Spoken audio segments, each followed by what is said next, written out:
Hello, Hi. Hello. good afternoon. Are you able to hear me now?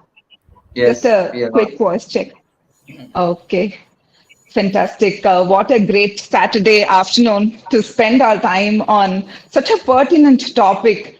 Before I get to the topic, maybe I'll just give a very brief introduction about myself. My name is Janani Prakaash. I'm a mother of a 9-year-old daughter. I'm a HR leader by profession, and it allows me to have a lot of interaction with a lot of people. Besides these, I would say that my life is a culmination of multiple things. Yoga, NLP, music, and coaching are very much an integral part of my life. And I must say that over the years, I have deepened all of this by getting certified in all of these and also practicing them on a day to day basis. Now, some of these are not very regular combinations for me. I found that this is quite rare. And therefore, I think the benefit that I have been able to derive out of this is also equivalent to an elixir. So I would say this elixir has been able to help me scratch the surface of our Indian ancient wisdom. And, um, and I think nothing has been more tasteful than that. Right. So, in order to just delve into the topic now, I thought it's important for me to remind all of us that one of the countries that brings the most richest heritage, values, and culture is India. Each one of us on this call must be very proud that we are from this country. And quoting from one of the spiritual leaders, masters, Swami Vivekananda, is he says, "You have to grow inside out. None can teach you, none can make you spiritual. There is no teacher but your own soul." Right? Amen. Having gone through the innermost shift model coaching with Satsar and Siri ma'am, I think the model itself just leads us to this, right? Taking it a little ahead, in the modern context, we have to see how this is all relevant. I work in an industry, it's corporate. There is just so much of advent of technology, people, emotions, business changes. It's all so much happening at a very rampant pace. And yet, there are some people who continue to display certain qualities that make them stand out. Now, these are the people that display a single characteristic called self awareness. And self awareness, I would think, is a subset of what Swami Vivekananda just called out. And somewhere, I also feel coaching leads us to self awareness. And just by virtue of tasting it a little bit, we may be able to taste many other aspects that we want to create for our own lives. Um, you know, Talking as a student and maybe as a practicing coach is one thing, but then talking to the master coaches who have been designing models, have been teaching people, and have been making coaches is a totally different thing. So it's my opportunity to introduce the master coaches because they are the ones who can tell us that you can tell actually as to how this in Indian ancient wisdom has been helping through transformational coaching to leaders or to people that are doing anything in their life to lead themselves or to lead the world um, to find themselves, right? So let me introduce Siri. Give me a minute, please. Let me introduce Siri Guru Prakash Kaur Khalsa and Satpuram Singh Khalsa. I've always called you both as Sat Sir and Siri ma'am. So this day, I have the opportunity to call your names fully. Um, Many times I've seen life partners being life partners, but here are life partners who have become study partners, coaches who have also done many things together. Maybe it will take another hour for me to just introduce both of your accomplishments, but maybe I will just call out 3 or 4 big items that are noteworthy. Number one is your co-directors of Innermost Shift coaching model. Um, Both Siri and Sat are ICF, MCC coaches and mentor coaches. Um, Richard Bandler's licensed trainers for NLP practitioner and master practitioner, certified in Marshall Goldsmith's stakeholder-centered coaching. And to crown all of this, both of you have PhDs, honorary PhDs on topics like intuitive intelligence and quantum jump. Amazing, isn't it? Now, finally, you both have taken it one step ahead by co authoring two books, Interactional Excellence and Best Truly. So, over the next several minutes, we will talk about two aspects broadly. One is on Indian wisdom of on transformational coaching, and Best Truly, because two books is difficult. We will just take one book and double click on that over the next few minutes. On that note, let me ask the first question, maybe to Siri, you. What do you really mean by ancient Indian wisdom, and how is it different from other flavors of wisdom?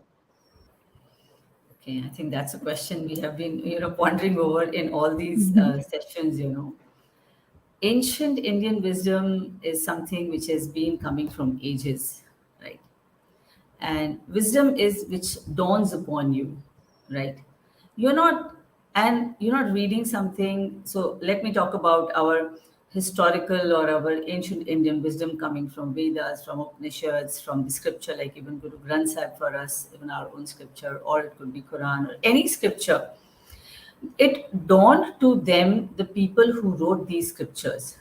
They never studied something, but they become one truly with their own being, and they become one with the whole nature. And I would say it was the nature or the supreme self or the highest self, whatever name you want to call it as. That supreme self opened their eyes. So, not only these two eyes, but also the inner eye, which made them see various things which were available in the universe, whether it was animal kingdom or plant kingdom or human beings. So everything was revealed to nature by itself to these people. And that's how the wisdom flowed, and that's how these scriptures came into existence. And when they were there, then they started to practice it. When they preached, so like so we had the Guru Shishya Parampara, where a guru would identify the person who would really take this teaching and actually be neutral in oneself and non-judgmental, and take this teaching to many more people, so that we can really live this wisdom day in and day out. So according to me, it actually flowed to them, and it became ancient because it is coming from those ages, because we were not, maybe we were existing in some other form, I don't know, or we were not existing, but it is, since it is coming from them, that is why it is wisdom. So as we have always talked about, that wisdom is boundless, it is timeless. Actually, it is timeless. So we cannot say it's ancient or it's new, because it is wisdom. So that wisdom, if we actually take it to ourselves and start applying even the smallest of concept in our day-to-day life, it can easily become a transformational life. And when we apply to coaching, obviously, it definitely creates a much more transformational effect to a coach, to an awakener, and also to a seeker, and also to a client when we're talking of. So it was basically, when you read all these scriptures, it's quite an eye opener. Like, it's something which you cannot do on your own. Today, if I sit and I said, okay, the wisdom dawns upon me, it is impractically, for me, it is impractical. Till the time I align myself to that highest self. And then that, for me, it is kind of a bestowed or a grace which comes on a human being, so that, the, what do you call, the people just know it. A simple example which is coming to my mind right now is like Newton, right? Okay. So it was Newton, right, where the apple was falling and the gravity was discovered. So he did not sit and find out, but it suddenly fell and something popped up in his mind, that what is this? How the apple is falling down? Why it's not flowing up? Right. So similarly, all those time the people were became one, and then those scriptures were written. And I think it's for us to understand, reveal back, and probably also go back what the sir said, like we were talking, that you have to connect to those saints and sages and connect to their minds, that how they have written that. And probably then we can get a bit of it. The whole of it, obviously, we cannot, it's a big lifetime to do it. But a bit of understanding can be revealed to us also, that how using those we can really live our day to day life.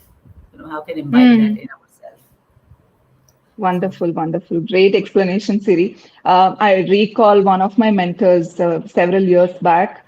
In order to just explain this concept of being one with what's happening at that point of time, mentioned to me about watching a child, right? Especially the newborns who are just few months old. The what he quoted to me is that whenever we see children of that age group, you can see that everyone just naturally gets drawn to them. It's because they are so one with the nature, and anybody who's so one with the nature it can invariably draw everyone else towards them, right? So it helped me to relate to this concept that you just outlined so beautifully. Thank you for that. So let me now shift gears and ask Sat sir. Now, the world has been changing continuously, isn't it? There is hyper connectedness through so many mediums. Media is so high, pompous, and there is technology. There is so much of changes happening. Invariably, pressures and stress levels of people are also very high. So, what's your view now? The question is on this relevance, I mean, what's the relevance of this timeless wisdom that's coming from our ancient scriptures and our country in modern context? Okay. I will connect to a piece of wisdom that India has given it. It's like law of karma and reincarnation. If we hold on to this wonderful, people may call it model philosophy, ideology, curiosity, or truth, you cannot escape karma. Mm, If we hold on to this piece of wisdom, any time and any age we could be passing through, our focus comes on what do I need to do? What kind of karma should I perform right now? And which kind of a mm, karma can liberate me or sail me through? And mm, this will become a guiding factor to deal with it, to overcome it, and to make my best effort in that time. And even determine the quality of action I must put into. So it invites us to do the right action. That's a normal language or shubh karma. mm-hmm. Okay. Okay. And Yeah. in Indian context, in our scripture, there is something like that. Like the Guru Gobind Singh asked that De Shiva var moh hai shubh karman te kabho na daru. It means that I I ask the ultimate supreme power to bestow me the wisdom that I should not fear doing the right action. Because either we want to hold ourselves back, withdraw ourselves back when the complexity arises, or we tend to do a wrong karma. But then we are responsible for it. We will pay it. We can't escape it. So Mm, just just a few days before, a friend of mine was interacting with me that he has a staff. He has some staff in his cafe, and the one person complained against the another person in the staff that this staff is not cleaning the utensils properly. mm, So I asked, I said, go and talk to them. Are they really doing it, or other staff is just complaining about it? mm, So when this fellow was interacting with the staff about which the person complained and asked that, what do you think that if you do this kind of work or someone does this kind of work, what will happen? He said, at least I will never do it because I know that if I do like this, I will pay for it. Because mm. see the level of awareness, even in a staff of a cafe has this awareness. Now the Absolutely. person complaining about it or whatever, this is a profound gift given to human being. That Mm, there are several kind of karmas. Few mm, sanchit prarabdha will not go into the definition, but some karma I am creating, some mm, karma I am paying some karma I have created, I will be paying later on. Even in a mm, normal philosophy, even in day-to-day life, you convert it. Today, I have taken some action. I have done a wrong file. I have not done. I have not filed paper properly. I have created it. I will pay for it. Okay, or someone will suffer because of it and will, you know, criticize me. Somebody did not file the paper properly. I may have created a policy in my organization. Think about this law. It's a eternal law.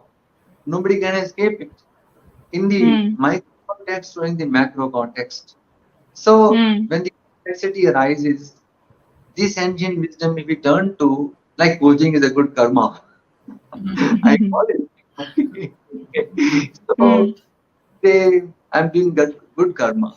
But then when I'm mm, caught up even in it, that I am doing mm, a good, the moment I'm caught up in I am, if I mm, become bigger than what I'm doing, mm, I'm doing something wrong. Something wrong happens in my thing because I stop improving. That's mm, called the a consciousness of big like ego. But mm, then say if expansiveness, from the sense of expansiveness, I see it happening and I get into a good witness consciousness, mm, then things can be handled more wisely. So in the complexity, we need to come from the it is happening and mm, there is a way and there is something bigger. There is something larger could be available or available. There could be a supreme authority, a solution. So notice how the wisdom is so profound and can make us stress free. yeah. And Absolutely, also absolutely. responsible. Okay, such a Yeah, wonderful yeah. wisdom, and it's applicable to anyone. Whether somebody Mm, belief is something can very personal, no? Belief mm, can come from my religion, belief can come from my country, belief can come from this. But then eternity and truth cannot be avoided. Okay, mm, I can start yeah. believing that sun comes up in the day and like get lost in the evening. Okay, or sets in the evening. But does it really? My belief could be based on some evidence that I know limited. But sun is always up somewhere. Is the eternity. It's the truth. Mm, yeah. As long as sun is there.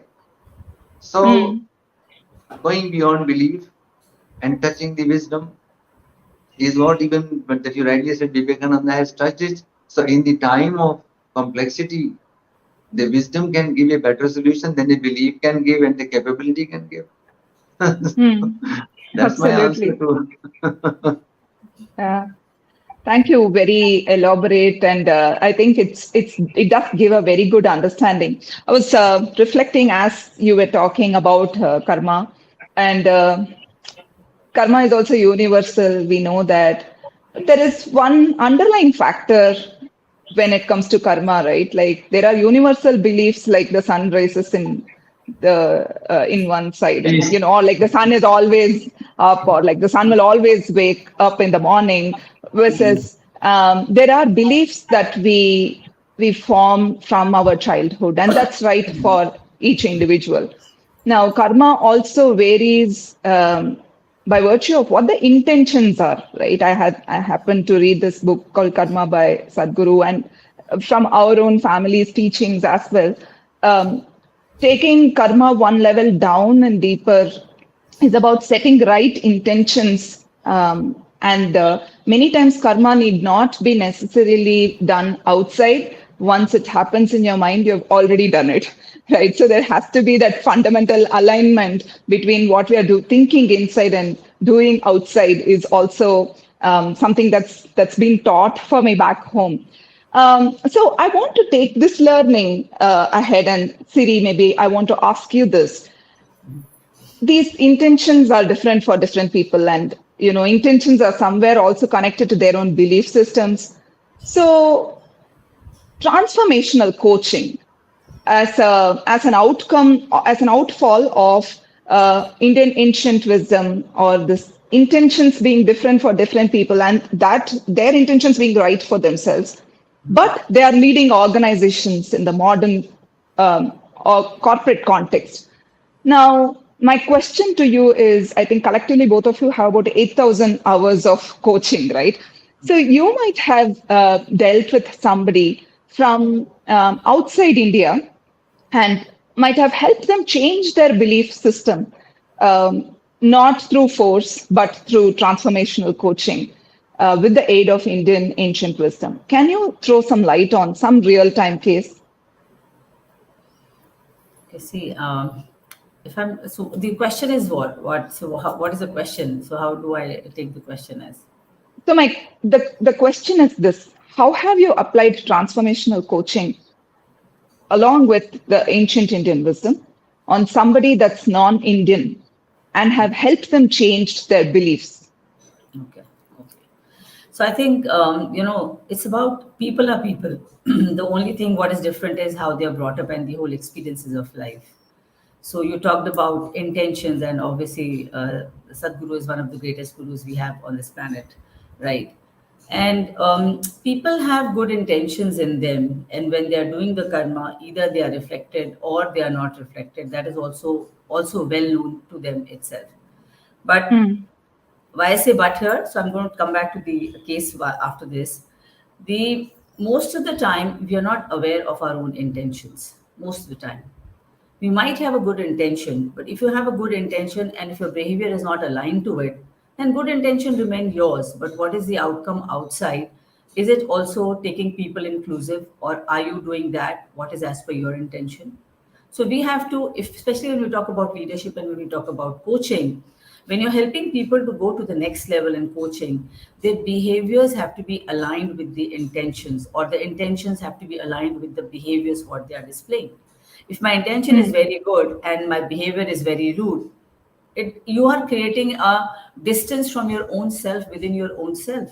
As per the ancient Hmm. Indian wisdom, when we are talking of, we are not congruent to our own self, right? So if my Hmm. intention is to help people, if my intention is to help create more creativity, more productivity in the organization, and my behavior is I'm doing what you call, I'm dividing people, I'm not putting them in the right section, I'm not getting them together, then my intention and behaviors are not aligned. It does not really match. It does not really kind of get that kind of an outcome from the people. So the first Hmm. understanding about ancient Indian wisdom in context of behavior intention is how much you're aligning yourself and what is the outcome that you're getting. What is, are you Hmm. portraying that or not? So Hmm. that's one check. Now coming to the, Okay. when we're talking of coaching people from outside the country, there's a little difference in terms of the whole mindset. The more they're Hmm. more about, they have more about scientific mind, right? Because this is Hmm. not in their genes, it's not being taught to them. Though they might have, some people who have read the books, they have some knowledge. So it's a knowledge and a teaching available in bits and pieces. But Hmm. combining and living by it is not possible because it's not lived in the whole culture itself. But when Hmm. we talk to them of connecting to their power within themselves, and when we make them Hmm. understand through the coaching process that this is the intention you have, which is the purest form, and this is the behavior. Now, what do you think can help you to bridge this gap? What are you going to do and work on yourself, or are ready to Hmm. work to go to that next level, to be that leader who's a leader of the world? Because something you have already Hmm. done right to be at that power center. But now it comes Hmm. a question, and I have seen it's not only in the other countries, but even in India, when people reach on the top, at some point of time, the awakening is there. What am I doing? Is it helping me to grow to the next level? And sometimes I Hmm. have also talked to a few people who I've come across in so many years. When they are coming out of the positions of CEO, they retire. And then the question comes, what have I done in so many years? Where am I today? And believe Hmm. it, I had this conversation with few people, not many. They said, Siri, the moment we leave the organization, we don't know what to do because we never thought about it. And today, if I Hmm. reflect back, one, I never cared about my own self. Second, I never cared about my family, what they're doing, because I was too busy in my position. I was too busy in my power and handling situation.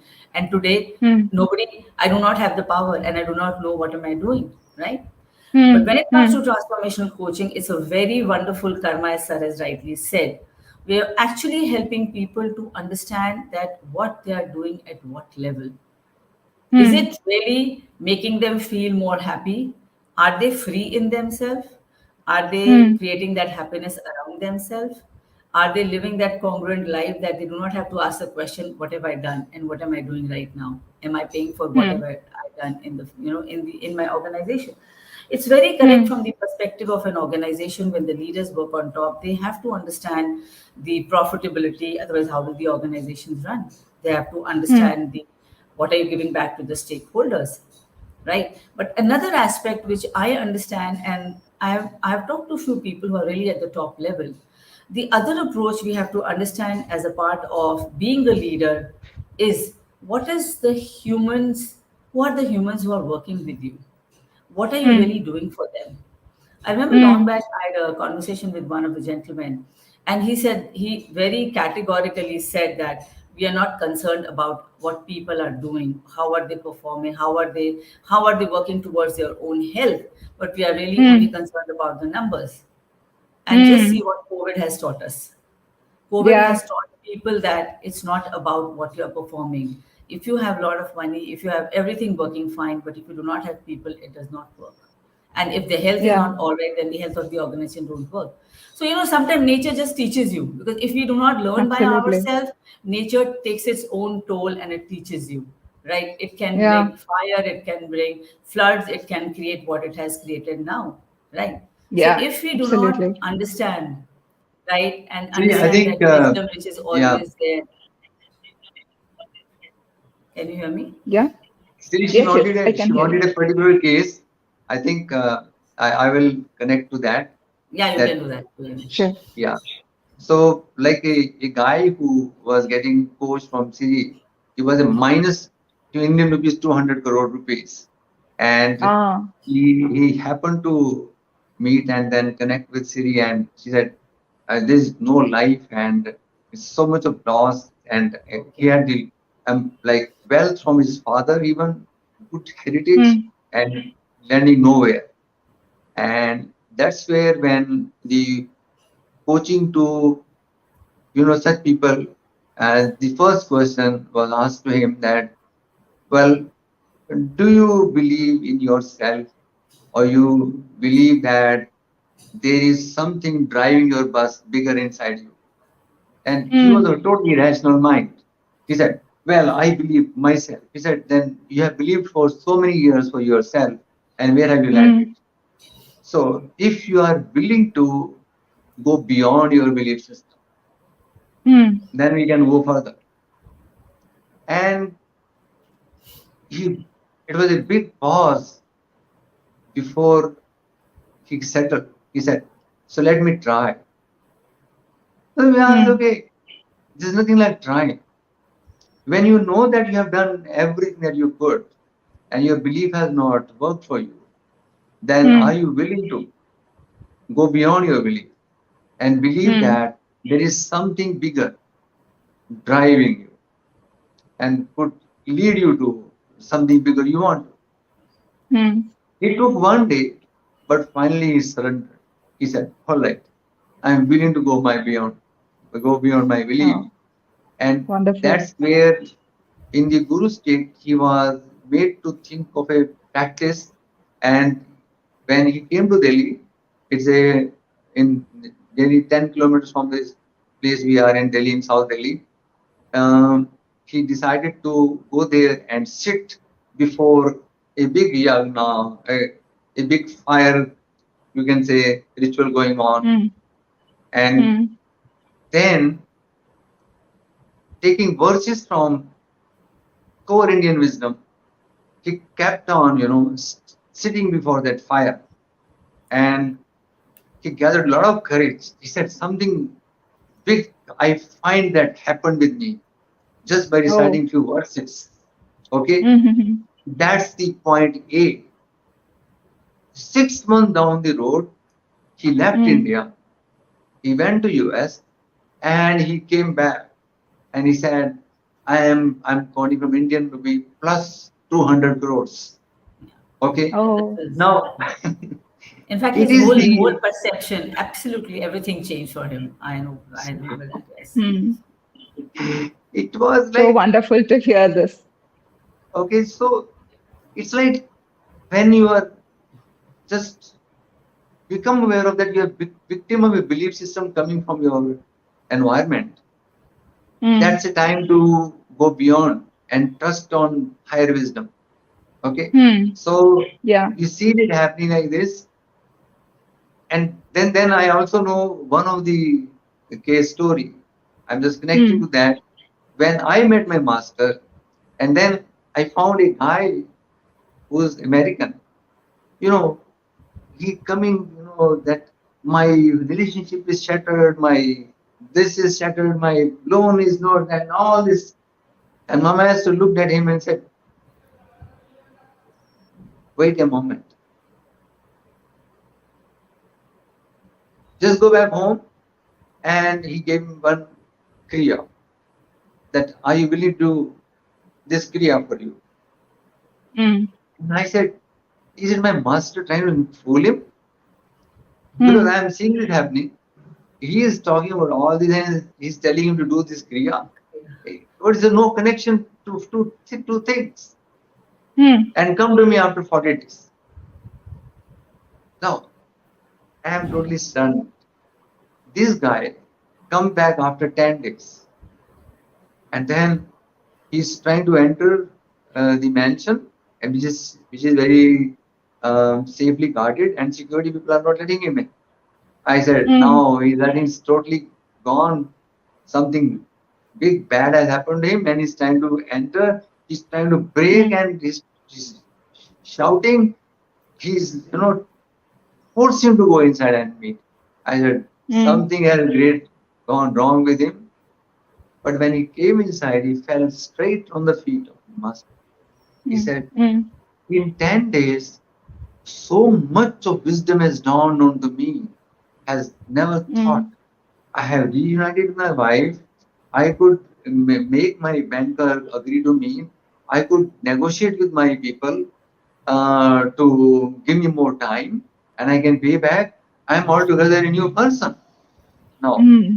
notice that the idea was to change the brain chemistry using the deep Yeah. Indian yogic wisdom.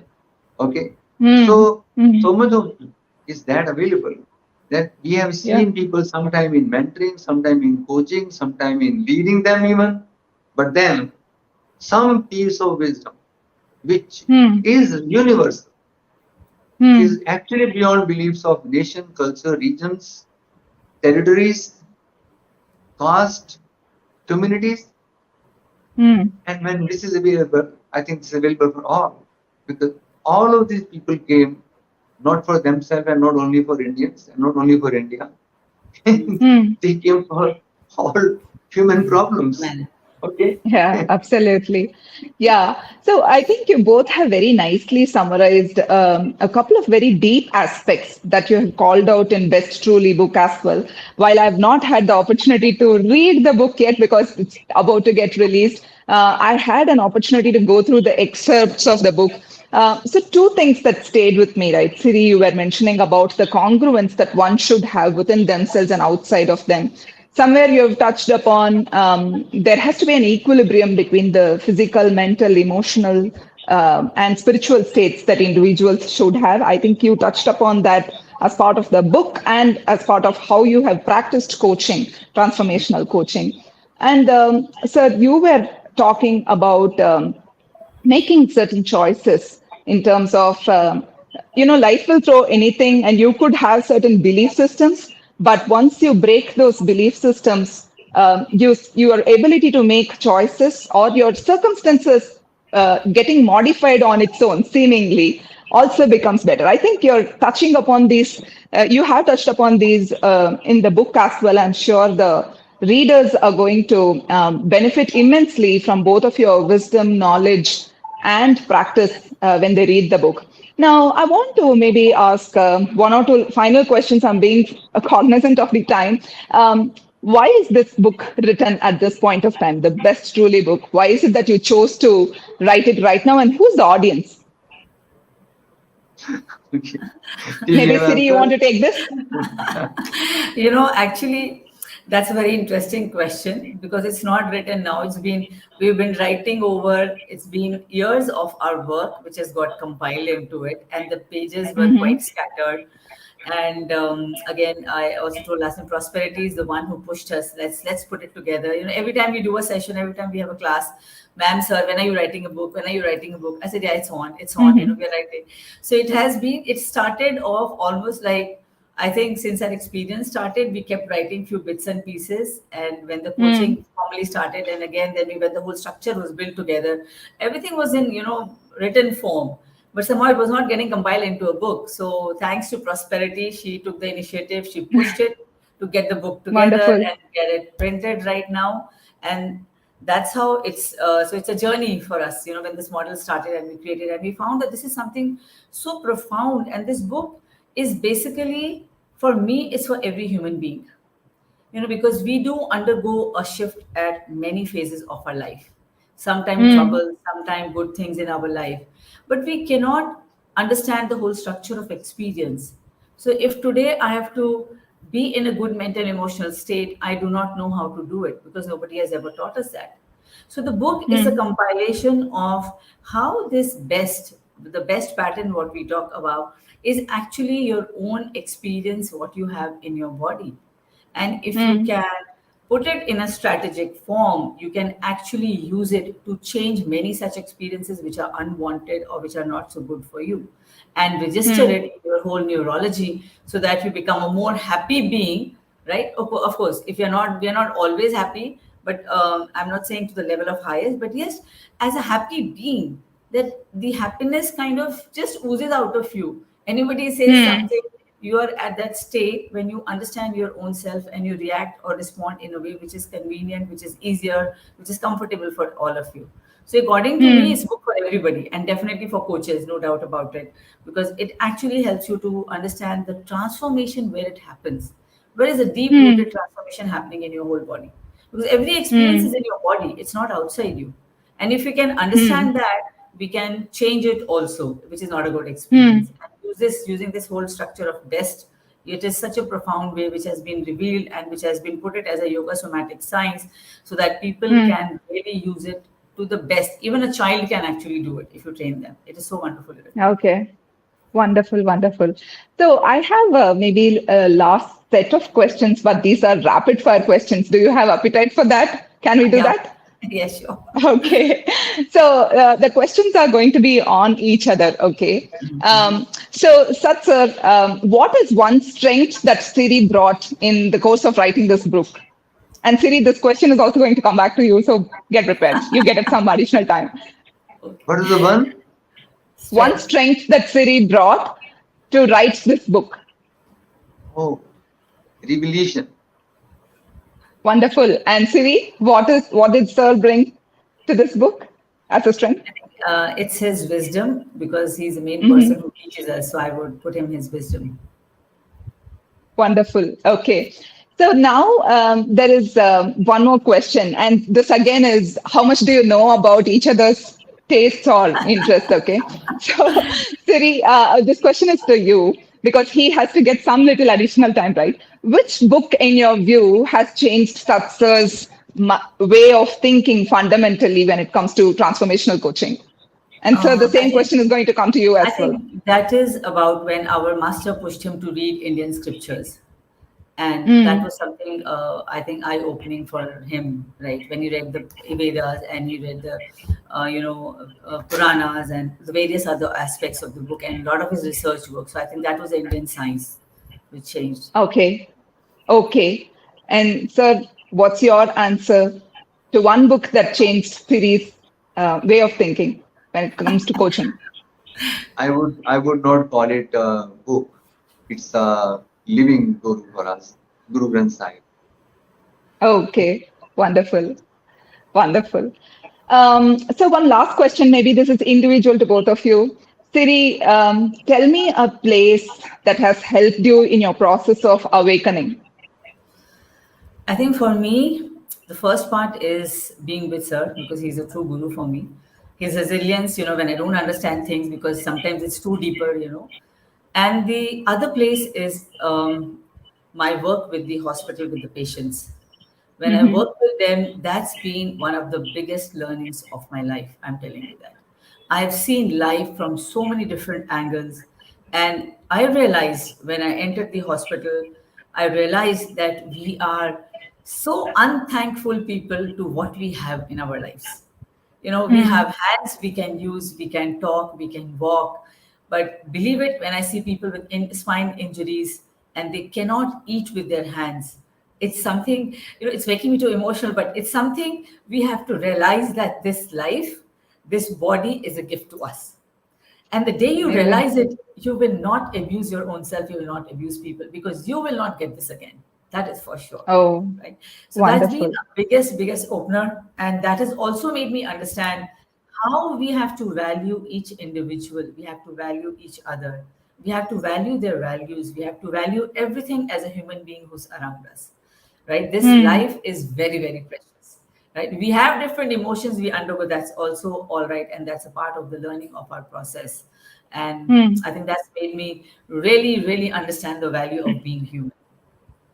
For me, that has So been a big. wonderful too. I mean, just here I got goosebumps for a couple of seconds. But sir, what is your answer to what has been one place that's helped you in your process of awakening? You're on mute. My bed. Your I bed. reflect a lot on bed. That's Oh, the place where I okay. go. I don't know where I am now. Okay. Oh.